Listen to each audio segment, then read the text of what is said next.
Yeah, we are back. We're about to check out this guy that I call the silent killer. This dude, he does not raise his voice at all. At all. Well, he might. I've never seen him correct his kids. You know what I mean? He might, or around his wife, like, listen, woman, you're getting on my nerves now. Relax. Sometimes you got to do that to your wife, man, but she do that to us too. So listen, fellas, don't bow down, all right? Do not bow down to the wife, all right? All right. I'm just playing, babe. If you see this, you know I'm just entertaining. This is just what I do. Hey, look, I got our friend here. Okay, so Matt Walsh is about to. He's reacting to the media, to Media Matters. They did a piece on him, and he got something to say. But the thumbnail is the reason why I checked it out. The original link is below if you want to go check out the entire thing in its full liberty. All right. But for us who want to watch me check it out and we have a conversation about it, feel free, get yourself comfortable. Let's do this thing. All right. Because I want to see what it's all about. I want to see why one of the coolest guys in the daggone world had to tell somebody to kiss his black butt. All right. So now it's my turn. And I expected that something like this might happen. It had to happen. I've been successful in fighting against the left's agenda, especially the trans agenda, and especially recently. Those who support the sexual mutilation of children know full well that I am a threat to them because we're winning and they're losing. And they know that too. Talk your stuff, bro. Talk your stuff. And also, what is a woman that killed, man, is still killing. Like, seriously, great work. And they can't engage with our arguments. They can't oppose us on the battlefield of ideas. So instead they look for another way. And now they're convinced they found their kill shot against me by using the same method they always use, which is digging up ancient history, doing the internet equivalent of rummaging through garbage cans to find things that were done and said years ago, which can be used to defame and, they hope, silence me today. Bruh, I swear I hope nobody ever do that on me. Listen, I apologize up front. Now, you ain't even got to go dig now because the apology is enough. And if you go looking now, then you clearly don't love God, all right? Because I am God's child and so are you, all right? How can you say you love God if you don't even love me, a man that you see on your TV? Okay, I said enough. So yes, my PR team over at Media Matters apparently wasn't satisfied to promote just my current show and all the work they do there. So they decided to go back 15 years to my time as a rock radio host on an obscure station in Delaware, which is also an obscure state. And they spent, it would seem, many tedious hours listening to segments and bits from my time as a shock jock. And please don't tell me you said some things that's going to piss me off, bro. I think you're a really nice guy, although I do know that people can change, but come on, brother.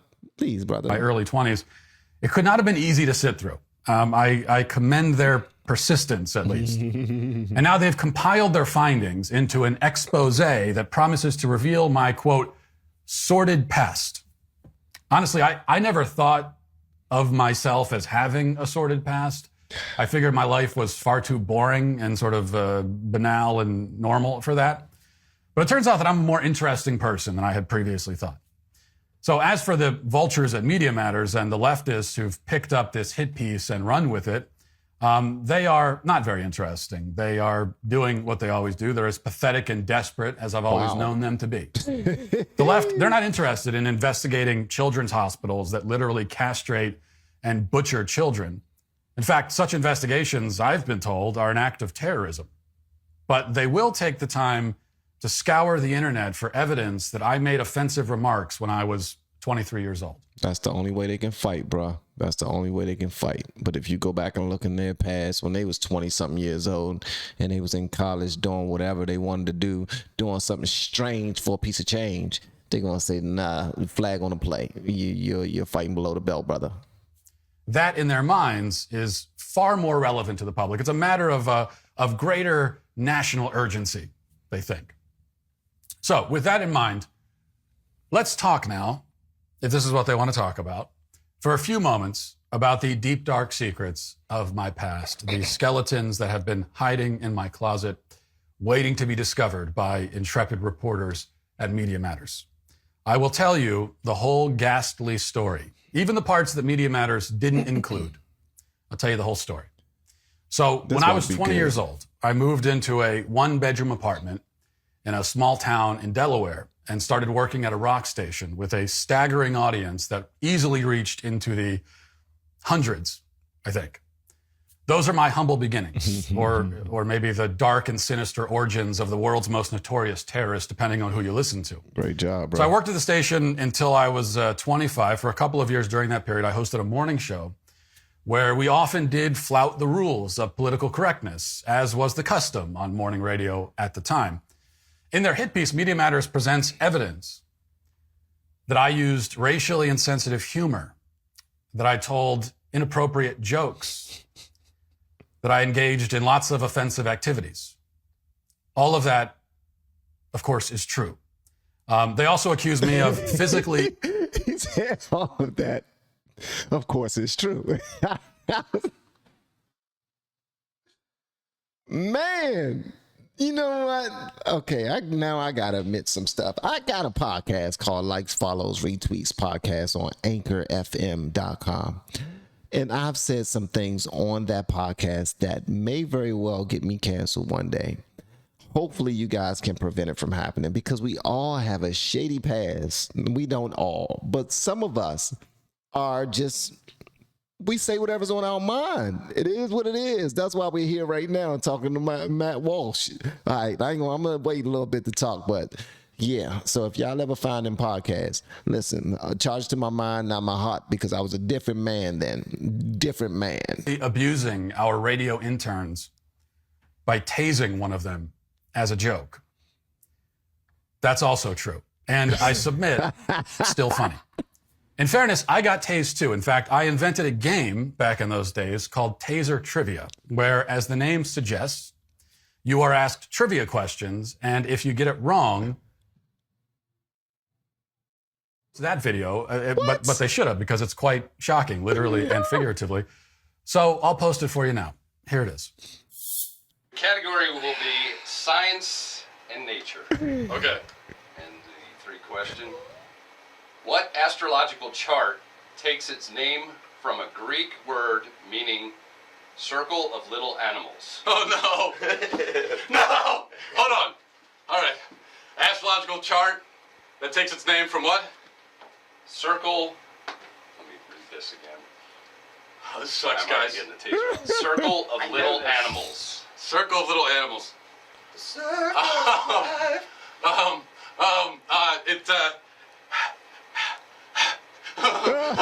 Just answer it. The answer is the chart of magnesia. Oh, come on. Now, if I should be canceled for anything, it should be for being such a pansy in that video. That was embarrassing, actually. Get it together. I mean, it does hurt to get tased, and for some reason we decided to add the blindfolds into it as well to just make it more, because you never know when the tase is coming. Our biggest mistake was that we used Trivial Pursuit questions. We used like old school Trivial Pursuit as the questions for Taser Trivia. I don't think anyone got the answer right, so we just got tased 50 times. Anyway, that's the sort of content that you missed out on if you didn't live in southern Delaware in the early 2000s. But there's more. Media Matters reveals that I once challenged the intern to lick the inside of a dumpster, which again is true, but the part they leave out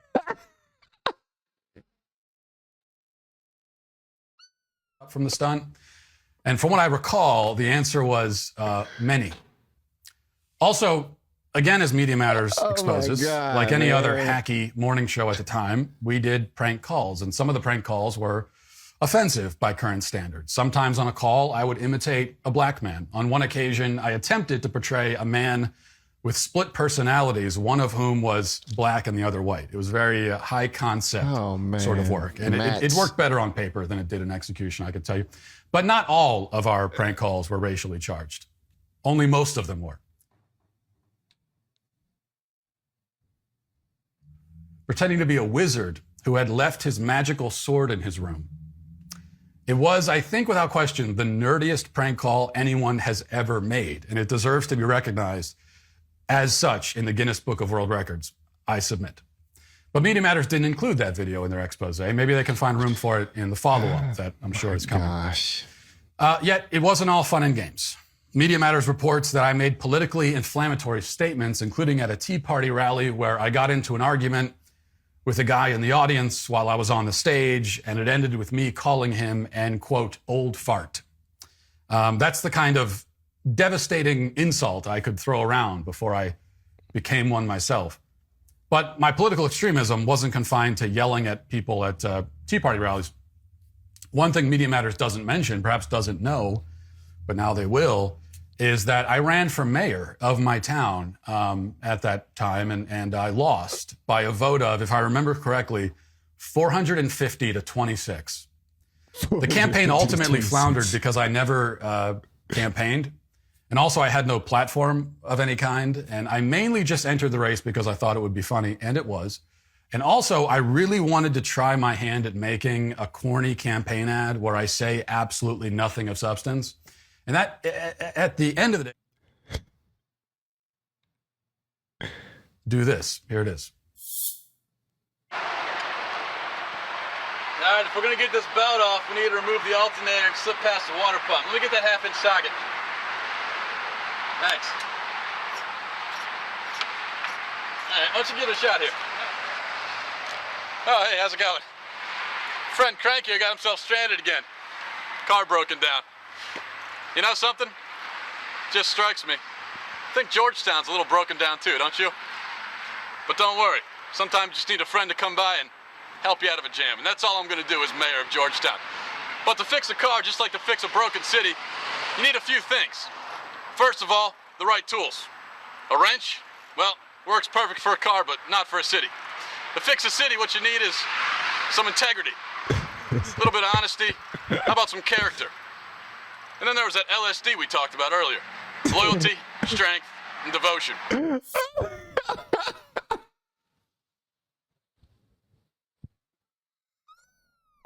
Dude, you're kind of funny, man. You're kind of funny. That was funny. That was funny. Then there's that LSD we talked about earlier. Good job, man. That was hilarious, man. And he looked young as hell. He was young as hell. I truly can't believe I only got 26 votes. But it doesn't end there. Other leftists have joined the hunt, digging up their own evidence. And this is when the pile-on starts happening, right? One of them starts it and says, look at all these terrible things. And then everyone else says, I'm going to find more terrible things. And they did. They found more terrible things. One now viral video that's making the rounds online shows me and my co-host burning a book over a charcoal grill. And then we dance around the flames and make whooping noises like Indians. That's all real. You see that video? It's 100% real.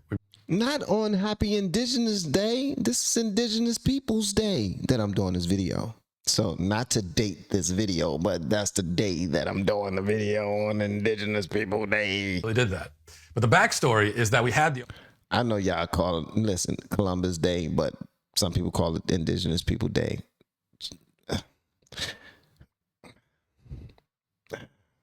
Of that book, whose name I forget, on the show, and he annoyed us for reasons that I also forget. So we said we were going to burn his book in reprisal, and we did. And again, it was funny. Though in hindsight, probably not the best thing to do in the middle of a political campaign. But the left is not satisfied to merely accuse me of racism, terrorism, political extremism, workplace violence. They're also absurdly claiming that I advocated child brides. And for that bit of defamation, they are using another segment from over a decade ago where we discussed the issue of teen pregnancy.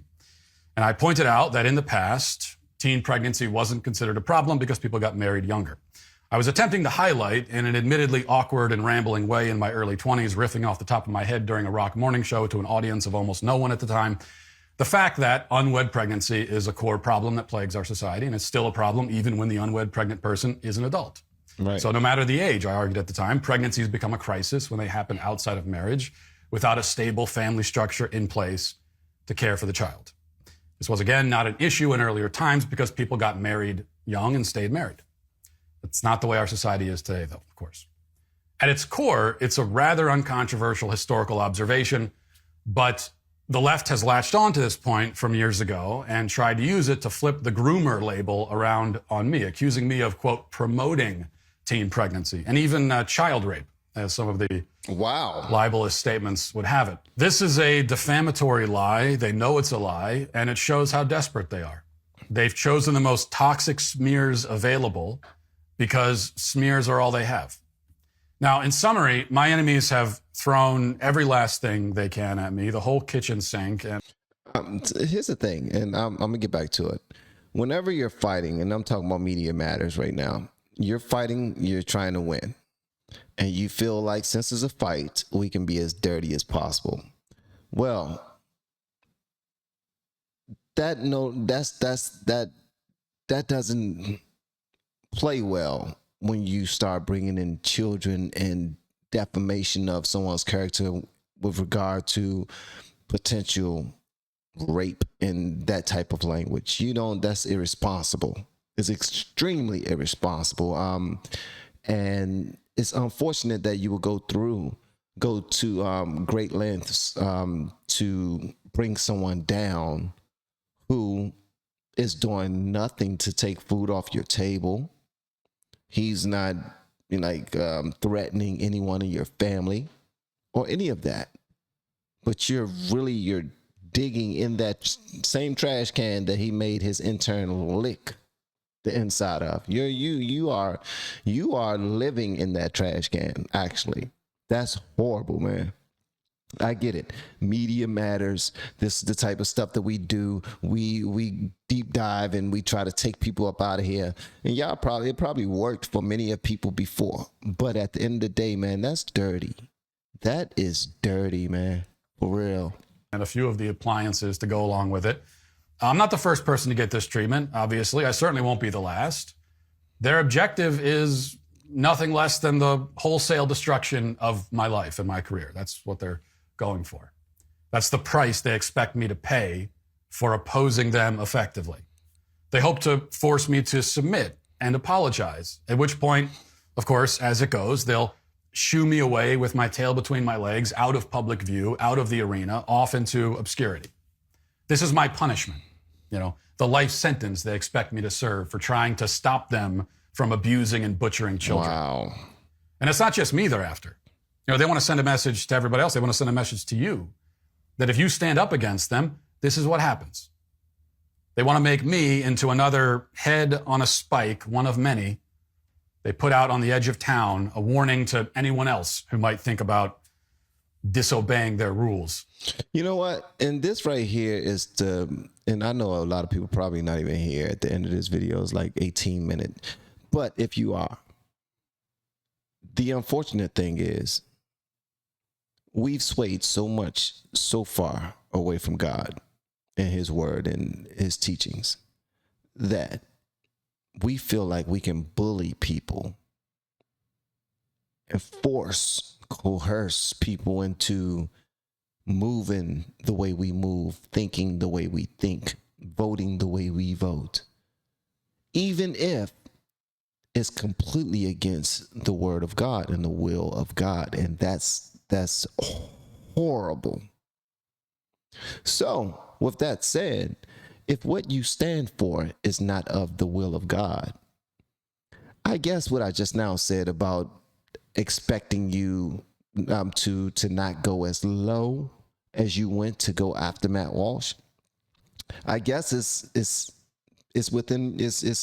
on brand, as my daughter says. It's on brand because you've already made your decision. You clearly made your decision that this is what we stand for. And if anybody is against it, regardless of their religion, regardless of how they feel about it, with their own personal thoughts, they don't have to be religious. But if they're not with it, they're not for it, and they're speaking against it, you got an issue so much so that you want to lie on their, you are just, it's demonic. It's demonic. And actually, by you taking these actions you're taking, it proves the point that you're demonic. It proves the point that you are not about the word of God at all. So how can you possibly hold someone else to account that you won't even hold yourself to?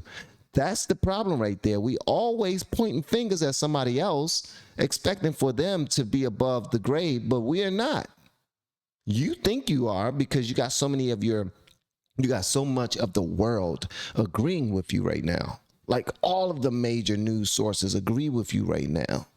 TMZ agree with you right now.